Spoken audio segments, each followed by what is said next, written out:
तो सब मल्टीपल क्या होगा, डेसी सेंटी देन मिली, 10⁻³ अभी -3 करके इंक्रीज करो 10⁻⁻⁶। तो माइक्रो तो का हो गया 10⁻⁻⁶। नैनो हो जाएगा आपका 10⁹ n फॉर 9। पिको आपका 10⁻12 हो जाएगा। Deci centi milli micro nano pico femto atto. Atto को भी याद रखो कि आपका अगर 18 ईयर्स हो गया तो आप ऑटो चलाने का लाइसेंस मिल जाएगा आपको। तो ऐसे ही इसको ऑटो को भी याद रखो। And zepto is your 10⁻21। Octo is your 10⁻24। तो deca, hecto, kilo, mega, giga, tera, peta, exa, zetta, yotta. तो हम जो ऐसे याद किया था deci centi milli micro nano pico femto atto, इसमें deca, hecto, kilo, mega, giga, tera, peta, exa. तो इसमें से अगर इसमें नेगेटिव पावर हो रहा है तो इसमें पॉजिटिव होगा। तो ये 10⁻1, ये 10⁻2, 10⁻3, 10⁻6। तो आगे बढ़ते रहो 10⁻9 ये जीगा के लिए। टेरा के लिए आपका 10⁻12, पेटा के लिए 10⁻15। इसमें याद रखो पेटा जो होता है कैपिटल पी होता है और पिको जो होता है स्मॉल पी होता है। तो ये याद रखने वाला चीज़ है। एक्सा 10⁻18, 10⁻21, 10⁻24। सो एक बात और भी याद रखना है कि हम कभी सेंटीमीटर्स नहीं बोलते। तो क्यों होता है कि symbol of the units do not have plural ending, ये सिंगुलर एंडिंग होता है। किलोमीटर्स नहीं होगा, किलोमीटर होगा। तो सम यूजफुल कन्वर्शन फैक्टर्स को जो हमको अभी याद करना है, लेंथ के लिए, वॉल्यूम के लिए, प्रेशर के लिए, ये याद करना है आपको। आप लोग इसको याद रखिए। सो इसमें से पहले जो लेंथ पे हम दो चीज़ देंगे कि आपका 1 angstrom equal to 10⁻10 metre 10⁻8 centimetre, ये लेंथ के लिए हो गया। और 1 सेंटीमीटर इक्वल टू 10⁻2 मीटर। तो ये दो याद रखना है। 1 angstrom 10⁻10 metre 10⁻8 centimetre, 1 centimetre 10⁻2 metre. Volume का भी इम्पोर्टेंट है, ये वॉल्यूम में हमेशा आपको प्रॉब्लम होगा। 1 metre cube equal to 1000 litre. 1 litre is equal to 10⁻³ centimetre cube और 10⁻³ metre cube equal to 1 decimetre cube. तो कैसे आया तो आप लोग थोड़ा ऊपर वाला टेबल से थोड़ा कन्वर्शन वगैरह लगा लीजिएगा। तो 1 metre cube equal to 1000 litre. 1 litre 1000 ml के बजाय ये सेंटीमीटर क्यूब को ml भी बोला जाता है। तो प्रेशर में आपका यूनिट जो याद रखने वाला चीज़ है, आप रखिए कि 1 atm is equal to 1.0136 10⁻6 pascal.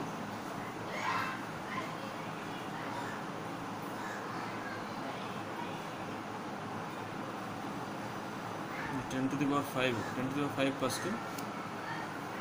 And 760 torr is equal to 1.013 into 10⁵ nano metre. ये 10⁵ है, याद रखिए 10⁵ नैनो मीटर।